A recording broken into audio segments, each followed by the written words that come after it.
ఈ సమృద్ధి వాక్యము కార్యక్రమాలను మీరు పెంపొందిస్తున్నారు. మీరు పంపిస్తున్న కానుకలను బట్టి కృతజ్ఞతలు, గతంలో స్పాన్సర్ చేసిన వారిని బట్టి కృతజ్ఞతలు. మరి ఈ కార్యక్రమాన్ని సహోదరి శ్రీమతి సుకీర్తి న్యూ బెత్లెహేమ్ కాలనీ బీదర్ నుండి స్పాన్సర్ చేస్తున్నారు. మనందరి పక్షంగా వారికి కృతజ్ఞతలు. అమ్మ, మంచి కార్యక్రమాన్ని మీరు స్పాన్సర్ చేస్తున్నారు. అసలైన వాక్యాన్ని కొన్ని లక్షల మందికి ఇస్తున్నారు కనుక యేసు ప్రభు మిమ్మల్ని, మీ కుటుంబాలను తప్పకుండా ఆశీర్వదిస్తారు. మరి నేను మీ కొరకు ప్రార్థన చేస్తాను.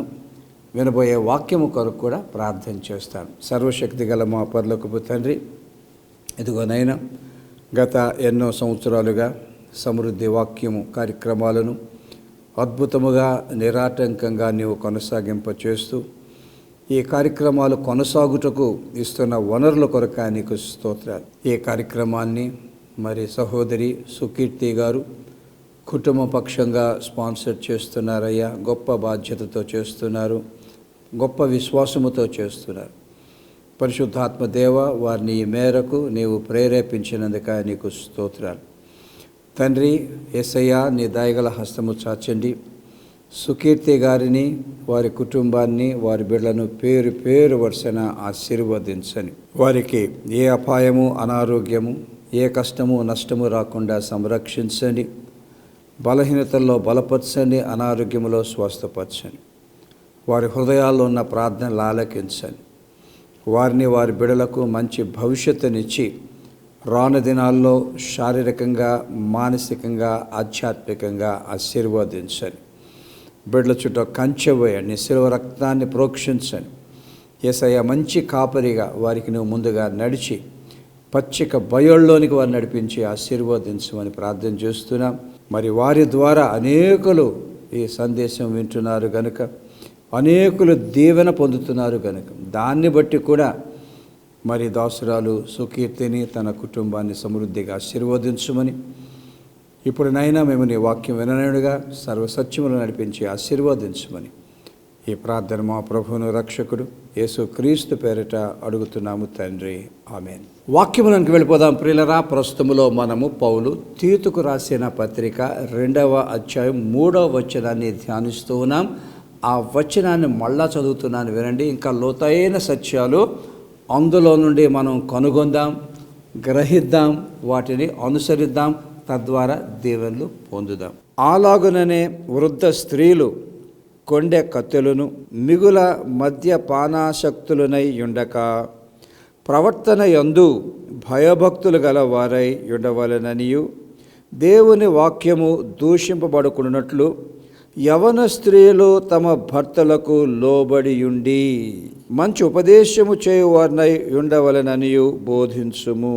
గతములో మనం చెప్పుకున్నట్టు పౌలు తీతుకు రాస్తున్నాడు. నీ సంఘములో ఉన్న వృద్ధ స్త్రీలు అంటే కొంచెము వయసు వచ్చిన వారు, స్త్రీలుగా పెద్దలుగా ఉన్నవారు, రక్షణ జీవితంలో మంచి అనుభవం కలిగిన వారు, విశ్వాసములో బాగా ఎదిగిన వారు, సంఘములోనూ ఇంటిలోనూ ఎలా ప్రవర్తించాలి అంటూ వృద్ధ స్త్రీలకు కొన్ని చక్కని సూచనలు పౌలు ఇచ్చాడు. వృద్ధ స్త్రీలు చేయవలసిన మరొక పని ఈ సందేశంలో మనం విందాం ప్రియులరా. అదేమిటంటే, యవన స్త్రీలు తమ భర్తలకు లోబడి ఉండి, బాగా వయసు వచ్చిన వారు, అనుభవం కలిగిన వారు, జ్ఞానము కలిగిన వారు, భక్తిలో విశ్వాసములో ఎదిగిన వారు, జీవితాన్ని వడబోసి అనుభవించిన వారు,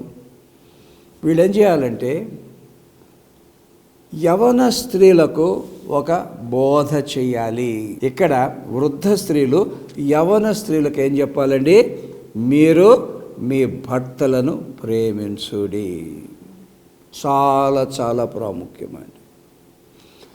దేవుని మహాకృపను బట్టి మన యవన బిడ్డలకు అద్భుతంగా వివాహాలు జరుగుతూ ఉన్నాయి. బాగా చదువుకున్నారు, జ్ఞానం కలిగిన వారు, భయభక్తి కలిగిన వారు.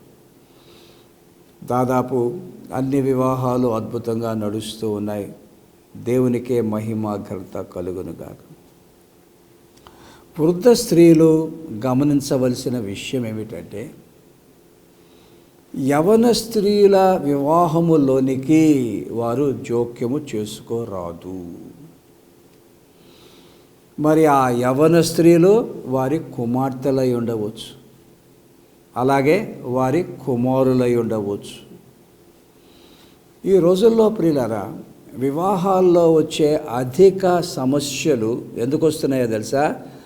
పెళ్ళైన ఇద్దరి మధ్య కాదు, పెళ్ళైన వారిలోనికి వినండి, తల్లులు అత్తలు జోక్యము చేసుకొనుట ద్వారా. ఎన్నో నేను చూస్తున్నాను, ఎన్నో నేను వింటూ ఉన్నాను. మరి తల్లులు ఏమంటారు? వాడు నా కొడుకు, ఇప్పుడిప్పుడు నువ్వు వచ్చావు, నా కొడుకుని నువ్వు లాగేసుకుంటున్నావు అంటూ ఒక రకంగా అసూయపడతారు, ఒక రకంగా బాధపడతారు. అలాగా బాధపడుతూ ఏం చేస్తారంటే కొడుకును భార్య నుండి లాగేయడానికి ప్రయత్నం చేస్తారు, దూరం చేయడానికి ప్రయత్నం చేస్తారు. ఎన్నో చూశాను నేను ఇలా. అలా దయచేసి చేయకండి. కూతురైనా సరే, కొడుకైనా సరే, వృద్ధ స్త్రీలు, పెద్దవారు, అనుభవం కలిగిన వారు, భయభక్తి కలిగిన వారు పెళ్ళైపోయిన తర్వాత వారిని వదిలేసేయండి. వారి జోలికి వెళ్ళొద్దు. ఈ మాట విని, వారి జోలికి వెళ్ళొద్దు. వారి బ్రతుకులు వారు బ్రతకగలుగుతారు. మీ సలహాలు కానీ మీ జోక్యం కానీ వారికి అక్కరలేదు. ఈ విషయంలో బైబిల్లో నుండి ఒక వచనం చదువుతున్నాను, వినండి. ముఖ్యంగా వృద్ధ స్త్రీలు గమనించవలసిన వాక్యము ఆదికాండము 2వ అధ్యాయము 24వ వచనం. కాబట్టి పురుషుడు తన తండ్రిని తన తల్లిని విడిచి తన భార్యను హత్తుకొనును, వారు ఏక శరీరమై యుందురు. ఇది క్రైస్తవ వివాహం. అప్పుడే పెళ్ళైన ఆ పురుషుడు ఫస్ట్ ఏం చేయాలండి? తల్లిని తండ్రిని విడిచిపెట్టాలి. ఇక్కడ విడిచిపెట్టాలంటే వారి బాగోగులు చూసుకోవద్దని కాదు. బిడ్డలకు తల్లిదండ్రుల బాగోగులు చూసుకునే బాధ్యత ఉన్నది, తప్పకుండా పట్టించుకోవాలి. వారి బాగోగులు చూసుకోవాలి, వారి శ్రేయస్సు కోరాలి. ఇక్కడ విడిచి అని అంటే కట్టుబడి ఉండుట. ఇక మీదట ఆ పురుషుడు వినండి, తన భార్యకు కట్టుబడి ఉండాలి. చాలా శక్తివంతమైన మాట వాడారు. భార్యను హత్తుకొనును. ఇంగ్లీష్లో క్లీవ్ అన్న మాట ఉంటుంది అన్నమాట. క్లీవ్ అన్న మాట. ఇక్కడ పరిశుద్ధాత్మ దేవుడు ఇచ్చే వార్నింగ్ ఏంటంటే, యేసుప్రభు అన్నారు, దేవుడు జతపరిచిన వారిని ఏ నరుడు వేరు చేయరాదు. తీర్పులోకి వస్తారు. వృద్ధ పురుషులైన వృద్ధ స్త్రీలైన వారిని విడదీయరాదు. ఎందుకంటే వారు ఒకరిని ఒకరు హత్తుకున్నారు. అక్కడ ఇంకో మాట, వారు ఏక శరీరం అయిపోయారు. ఇప్పుడు ఒక శరీరాన్ని 2 భాగాలు చేస్తే ఏమవుద్దండి? చచ్చిపోద్ది కదా. అంతే. పెళ్ళైన పిల్లల్ని తల్లిదండ్రులైన అత్తమామలైన వేరు చేస్తే వారి వివాహం చచ్చిపోద్ది. ఇది నేర్చుకుందాం, వాక్యానుసారంగా నేర్చుకుందాం. వృద్ధ స్త్రీలు నేర్చుకోవలసిన అద్భుతమైన సత్యం. మీ కొడుకులు భార్యలను మరింత హత్తుకొనేటట్టు వారిని ప్రేరేపించండి. వారి కొరకు ప్రార్థన చేయండి, వారిని బలపరచండే కానీ కొడుకులను భార్యల నుండి వేరు చేసే ప్రయత్నము చెయ్యకండి. ఇక్కడ ఇంకో మాట చెప్తున్నా వీరండి. ప్రతి వివాహములో ప్రియులరా దేవునికి ఒక అద్భుతమైన ప్రణాళిక ఉంటుంది. రాను దినాల్లో ఆ వివాహము ద్వారా దేవుడు ఎన్నో తన కార్యాలు నెరవేర్చుకోవడానికి ఆ ఇద్దరు భార్య భర్తల ద్వారా స్థానిక సంఘములు వారికి పిల్లలు పుడతారు, వారు ఎదుగుతారు, వారు కూడా దేవుని సేవ చేస్తారు. కొంతమంది సంపూర్ణమైన సేవకు సమర్పించుకుంటారు. దేవుని కార్యాలన్నీ కూడా ఒక క్రైస్తవ వివాహము ద్వారా నెరవేర్చుటకు దేవుడు సంకల్పించెను. ఇరువురు కూడా సుఖంగా ఉండడానికి, అవసరాలన్నీ తీర్చుకోవడానికి, జీవితకాలం అంతా సంక్షేమంగా ఉండడానికి, ఆ వివాహము ద్వారా దేవుని కార్యాలు నెరవేర్చడానికి దేవుడు సంకల్పించాడు. కానీ ఎవరైనా ఒక వివాహాన్ని విరక్కొట్టారనుకోండి, దేవుని సంకల్పాలు కూడా విరక్కొడుతున్నారన్న సంగతి మర్చిపోవద్దు. దేవుడు జతపరిచిన వారిని మనుష్యుడు వేరు చేయరాదు. వివాహాల్లో ప్రాబ్లమ్స్ వస్తాయి, కోడల నుంచి అత్తకొస్తాయి, అత్త నుంచి కోడకు వస్తాయి, సహజం. కానీ మనం దేవుని బిడ్డలమండి, రక్షణ పొందిన వాళ్ళు. అన్యుల్లాగా ప్రవర్తించం కదా మనం. దేవుని ప్రేమ మనలో ఉంది కదా. ఆ ప్రేమను బట్టి బిడ్డలను కట్టాలే కానీ ఎన్నడూ కూడా విడదీయరాదు. మరి వాక్యంలోనికి మనం ఇంకా లోతుగా వెళ్తే ప్రియులారా ఎన్నైనా చెప్పొచ్చు మీకు నేను. ఎందుకనంటే మరి ఒక పాస్టర్గా, ఒక తండ్రిగా, ఒక భర్తగా, ఒక మామగా నాకు ఎన్నో సంవత్సరాల అనుభవం ఉన్నది. I can tell you many things. But ఇంత మట్టుకు పరిశుద్ధాత్మ దేవుడు చెప్పమన్నాడు, మీకు నేను చెప్పాను. వారు ఏక శరీరం అయిపోయారు. వారు హత్తుకోవడానికి ఎప్పుడూ కూడా మీరు దివారాత్రుల్లో ప్రార్థన చేయండి, కృషి చేయండి, కానీ ఎన్నడూ కూడా అనవసరమైన విషయాల్లో జోక్యం చేసుకొని వారిని వేరు చేయవద్దు. పంతాల కొరకు అసలే పోవద్దు.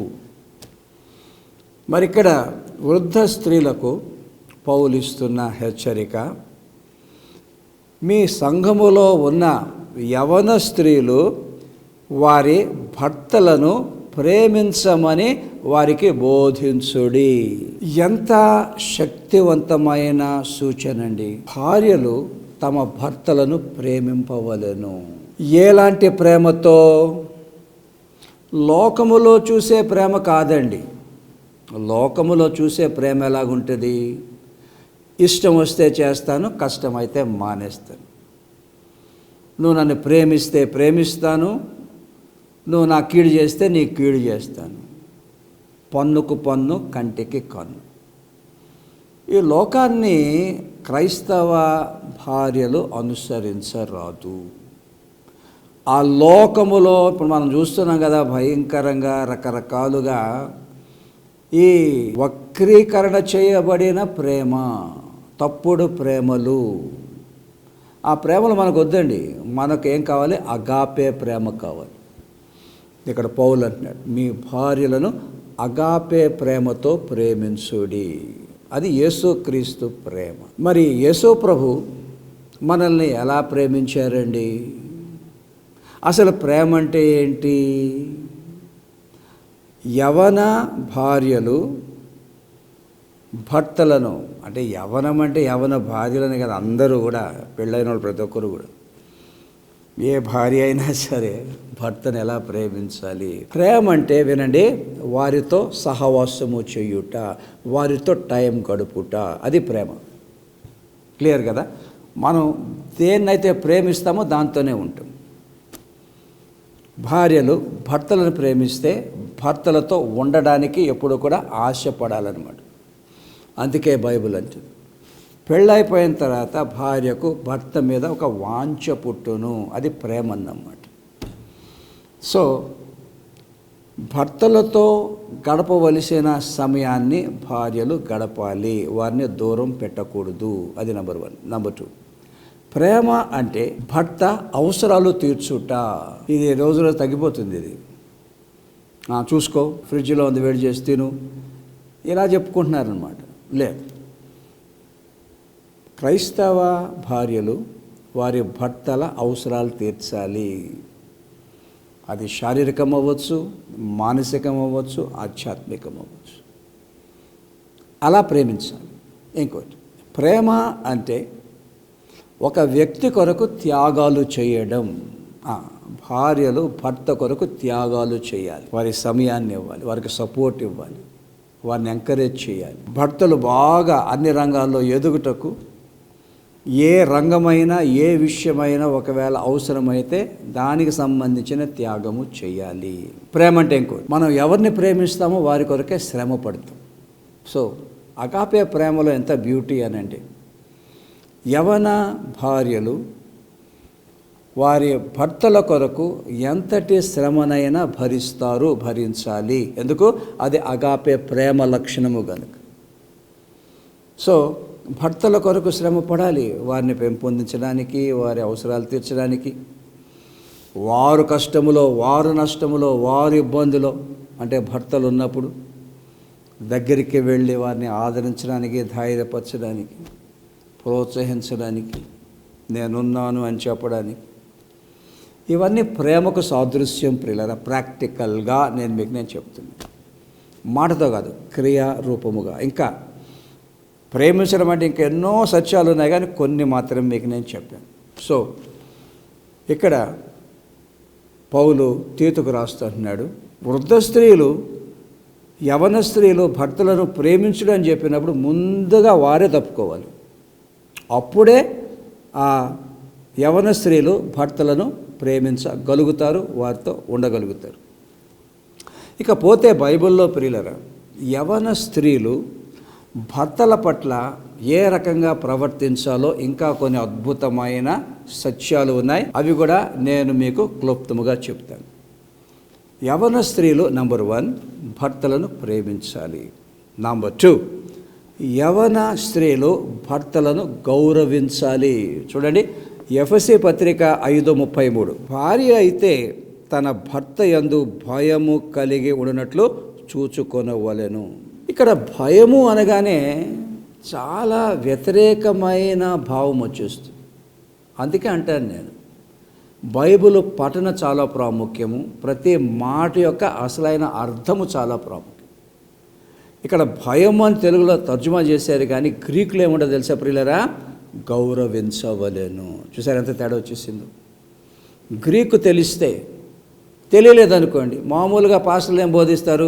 భర్తని నువ్వు చాలా భయపడాలి, ఆయన అక్కడ కనబడితే ఇక్కడ కిచెన్లోకి వెళ్ళిపోవాలి, ముసుకేసేసుకోవాలి, వణికిపోవాలి. నో,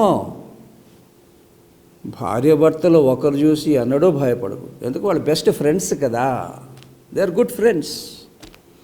ఎందుకు భయపడాలి? తప్పు చేస్తే భయపడాలి. కానీ ఇక్కడ భయం అని అంటే టు రెస్పెక్ట్, గౌరవించాలి. ఎంత ప్రాముఖ్యం అండి. మరి ఈనాడు అక్కడక్కడ మనం వింటున్నాం, భార్యలు భర్తలను అనరాని మాటలు అంటారు, బూతులు అంటారు, అవమానపరుస్తారు, కించపరుస్తారు, వారికి ఇవ్వాల్సిన గౌరవాన్ని ఇవ్వరు. ఈ మాట వినండి, భార్య ఇంట్లో భర్తకి ఇవ్వాల్సిన గౌరవాన్ని ఇవ్వకపోతే పిల్లలు కూడా ఇవ్వరు. Always remember that. పిల్లలు తండ్రికి ఇవ్వాల్సిన గౌరవాన్ని ఇవ్వకపోతే వారు పెద్ద అయినప్పుడు వారి భర్తలకు కూడా వారు గౌరవాన్ని ఇవ్వరు, వారి భార్యలకు కూడా వారు గౌరవాన్ని ఇవ్వరు. ఇదంతా ఎదుగుదలండి. కల్చర్ అంటే దీన్ని మనం ఒక మంచి కల్చర్లో పెరగాలి. మనసులు మారాలి, హృదయాలు మారాలి. గౌరవం అనేది నేర్చుకోవాలి, ఇంట్లో గౌరవించాలి. అలాగే భర్త భార్యను కూడా గౌరవించాలి. అతను కూడా ఇష్టం వచ్చినట్టు మాట్లాడడానికి వీలు లేదు. ప్రభువునకు వలె నీ భార్యను మీరు ప్రేమించండి అంటారు వాక్యం. మరి యేసు ప్రభు ఎవరినైనా అగౌరవపరిచారా?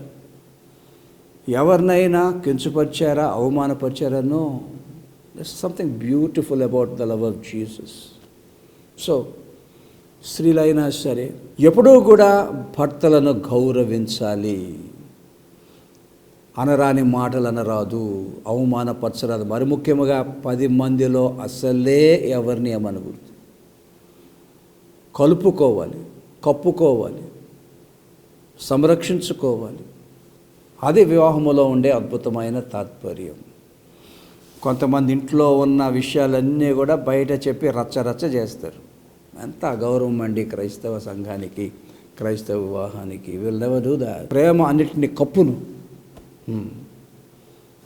గుట్టుగా ఉందాం, లోపల పరిష్కారం చేసుకుందాం. ఏదైనా చిన్న ప్రాబ్లం వచ్చి పెద్దలను పిలిచి పరిష్కారం చేసుకుందాం. That's not a problem, we can do that. కానీ గౌరవించాలి. క్రైస్తవ భార్యలు భర్తల పట్ల చేయవలసింది మరొక అద్భుతమైన సత్యం ఉంది బైబిల్లో. అదేమిటంటే భార్యలు వారి భర్తలకు నమ్మకంగా ఉండాలి. చూడండి, 1 కొరింథీ 7:3-5 భర్త భార్యకును అలాగనే భార్య భర్తకును వారి ధర్మములు నడుపవలెను. భర్తకే గాని భార్యకు తన దేహముపైని అధికారము లేదు. అలాగే భార్యకే గాని తన భర్తకు తన దేహం పైన అధికారము లేదు. ఈ వచనాలను బట్టి చూస్తే క్రైస్తవ వివాహములో ఒకరి పట్ల ఒకరికి అధికారము కలదు. ఏమిటి ఈ అధికారము? ఒకరికి ఒకరు నమ్మకముగా ఉండినట్లు. నమ్మకముగా ఉండి, వినండి, ఒకరి పట్ల ఒకరు నెరవేర్చుకోవలసిన ధర్మములు నెరవేర్చుట. ఒకటే చెప్పండి, ఇక్కడ ధర్మములనంటే బాధ్యతలు. ఒకరి పట్ల ఒకరు నెరవేర్చుకోవలసిన ఆశయాలు. ఎంత అద్భుతమైన మాట అండి. క్రైస్తవ వివాహములో భర్త భార్యకు, భార్య భర్తకు జీవితకాలమంతా నమ్మకంగా ఉండాలి. ఏ విషయంలో? పరస్పరము, అంటే ఒకరి పట్ల ఒకరు నెరవేర్చుకోవలసిన బాధ్యతలు, ధర్మాలు నెరవేర్చుకొనుటకు నమ్మకంగా ఉండాలి. అదే అక్కడక్కడ మనం చూస్తున్నాం ప్రియులరా, భార్యకు భర్త, భర్తకు భార్య నమ్మకంగా ఉండకుండా మరొక రకంగా వెళ్ళిపోవడం, మరొకరికి నమ్మకంగా ఉండడం, ఇవన్నీ కూడా రక్షణ వివాహాలకు వ్యతిరేకమే. జీవితకాలం అంతా ఒకరికొకరు నమ్మకంగా ఉండాలి. ఇంకా అటు ఇటు చూసే పరిస్థితి లేదు. Always be faithful to one another. మరి ఆ నమ్మకము ఎలా చూపెడతామండి? ఆ నమ్మకం ఎలా చూపెడతామనంటే ఒకరి పట్ల ఒకరు నెరవేర్చుకోవలసిన ధర్మాలు. అది శారీరకం కావచ్చు, మానసికం కావచ్చు, ఆధ్యాత్మికం కావచ్చు. క్రైస్తవ భార్యలు భర్తల పట్ల ఎలాగా ప్రవర్తించాలి? ఇంకొక అద్భుతమైన సూచన ఉంది చూడండి. క్రైస్తవ భార్యలు భర్తలకు లోబడి ఉండాలి. ఎఫెసీ పత్రిక 5:22 స్త్రీలారా ప్రభువునకు వలె మీ సొంత పురుషులకు లోబడి ఉండుడి. 24వ వచనం సంఘము క్రీస్తునకు లోబడినట్టుగా భార్యలు కూడా ప్రతి విషయములోనూ తమ పురుషులకు లోబడవలెను. మరి ఈ వచనము ఎక్కడన్నా బోధిస్తే కొంతమంది భార్యలు ఎదురు తిరుగుతారు. అంత లోబడి ఉండాలా? బానిసలుగా ఉండాలా? ఇంకా మాకు స్వాతంత్ర్యం అంటూ ఏమి లేదా? వారు చెప్పిందే వినాలా? అది కాదు ఇక్కడ అర్థం. ఒక మంచి మాట పౌలు వాడాడు చూడండి. 24వ వచనములో సంఘము క్రీస్తునకు లోబడినట్టుగా. మనందరము కూడా యేసు ప్రభువునకు లోబడుతున్నాం. ఏ విషయంలోనండి? మంచి విషయాల్లో మాత్రమే. యేసు ప్రభువు ఎప్పుడూ కూడా మనతో తప్పుడు పనులు చేయమని చెప్పరు. ప్రభువునకు వలె సంఘము క్రీస్తుకు లోబడినట్టు. క్రీస్తు యేసు ప్రభు మనకెప్పుడు కూడా మంచి విషయాలే చెప్తారు, మంచి విషయాల్లోనే నడిపిస్తారు. వాటికే మనము లోబడి ఉండాలని యేసు ప్రభు ఆదేశిస్తున్నారు. మరి దీన్ని భార్యలకు అన్వయించుకుంటే వినండి మాట. భర్తలు ఎప్పుడూ కూడా ప్రభువునకు లోబడి ఉండాలి. ప్రభువు చెప్పినట్టు చేయాలి. తప్పుడు మార్గాల్లోనికి వెళ్ళకూడదు. అది భార్యలు ఏ విషయంలో లోబడాలి? భర్త చెప్పే మంచి విషయాలు, వాక్యానుసారమైన విషయాలు. అంతేగాని భర్త చెడు విషయాల్లో వారు లోబడి ఉండే అవసరము లేదు. ఇది నేర్చుకుంది. తనినా పడి ఉంటాను, తిట్టినా పడి ఉంటాను, కొట్టినా పడి ఉంటాను. ఆ పురుషులు క్రీస్తులాగా ప్రవర్తిస్తేనే వారికి లోబడి ఉండండి. నిత్యము హింసిస్తున్నారు అనుకోండి, మారడం లేదనుకోండి, ఇంకా వేరే మార్గాలు చూసుకోవడంలో తప్పులేదు వాక్యానుసారంగా. చూస్తున్నారా ప్రియులారా? ఏ విషయంలో లోబడి ఉండాలి? భర్తలు చెప్పే మంచి విషయాలు, మంచి మార్గాలు, ఆ విషయాలు ఏదైనా సరే భార్యలు లోబడాలి. భర్తలు భార్యకు చెప్తారు, ప్రభువుకు మనం ఇది చేద్దాం, లేకపోతే దశమ భాగం ఇద్దాం, లేకపోతే ప్రభువు సేవ చేద్దాం, పిల్లల్ని వాక్యానుసారంగా పెంచుదాం. కోర్స్ ఎస్, భర్తలు క్రీస్తునకు లోబడిన వారిగా క్రీస్తు చెప్పే పనులే, క్రీస్తు చెప్పే మార్గాలే భార్యకు కానీ బిడలకు కానీ వారు బోధించాలి, అవలంబించాలి. మరి ఈ విషయంలో యవ్వన స్త్రీలే కానీ ఏ స్త్రీ అయినా కానీ భర్త ఉన్నంతకాలం మంచి విషయాలన్నిటిలో లోబడి ఉండాలి. ఈ మాట కూడా వినండి. భర్త ఒకవేళ తప్పుడు మార్గాల్లో వెళ్తున్నా, ఇంట్లో ప్రాబ్లమ్స్ కలిగిస్తున్నా, భార్యకు అన్యాయం చేస్తున్నా, కష్టం కలిగిస్తున్నా, వినండి, భార్య తప్పకుండా ప్రశ్నించాలి. ఎంత హింసించినా పడి ఉండే అవసరము లేదు. ఆ ప్రశ్నించడం అన్నది కూడా ప్రేమతో చేయాలి, ప్రార్థనతో చేయాలి, పెద్దలను సంప్రదించి చేయాలి, పరిష్కారము కొరకు మంచి ప్రయాసపడాలి, సరిదిద్దుకోవాలి. ఇంట్లో నిజంగా పిల్లలనైనా భర్తనైనా సరిదిద్దేది భార్యనండి. వారికి అధికారం ఉన్నది, అలాంటి ప్రేమ ఉన్నది. ఐదవది ఇంకోటి ఉందో చూడండి, భార్యలు జీవితాంతము భర్తలతోనే ఉండాలి. రోమా 7:2, భర్త గల స్త్రీ భర్త బ్రతికి ఉన్నంత వరకే ధర్మశాస్త్రం వలన అతనికి బద్ధురాలు కానీ భర్త చనిపోయిన ఎడల భర్త విషయమై ధర్మశాస్త్రం నుండి ఆమె విడుదల పొందును.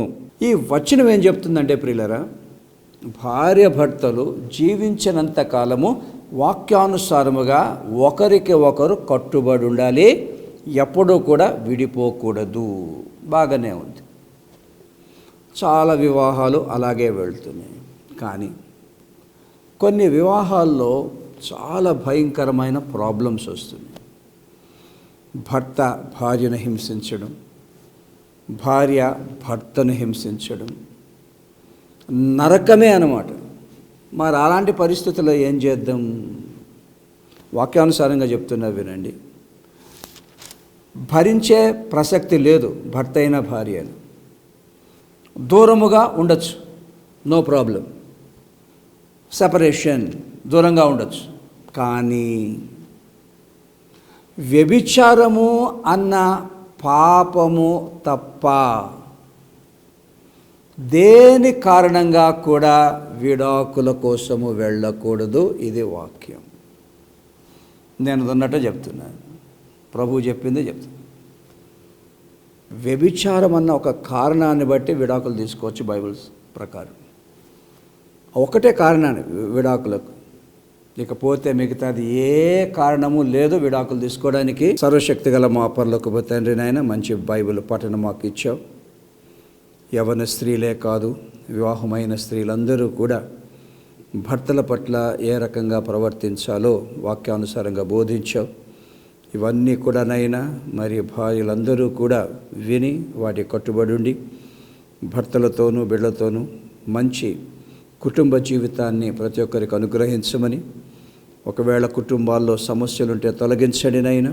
నీ ప్రేమతో ప్రతి ఒక్కరిని నింపి, అగాపే ప్రేమ పరిపూర్ణతకు సాదృశ్యము గనుక ఆ ప్రేమ ఉంటే సమస్యలన్నీ అవంతట అవే పరిష్కారం అగును అని వాక్యంలో సెలవిచ్చావు గనుక, పరిశుద్ధాత్మ దేవ, ప్రతి ఒక్కరిని కూడా నీ ప్రేమతో, అగాపే ప్రేమతో, యేసయ్య ప్రేమతో నింపి ప్రతి వివాహాన్ని, ప్రతి కుటుంబాన్ని, ప్రతి బిడ్డలను, భార్య భర్తలను సమృద్ధిగా ఆశీర్వదించుమని ఈ ప్రార్థన మా ప్రభువైన యేసు క్రీస్తు పేరిట అడుగుతున్నాము తండ్రి.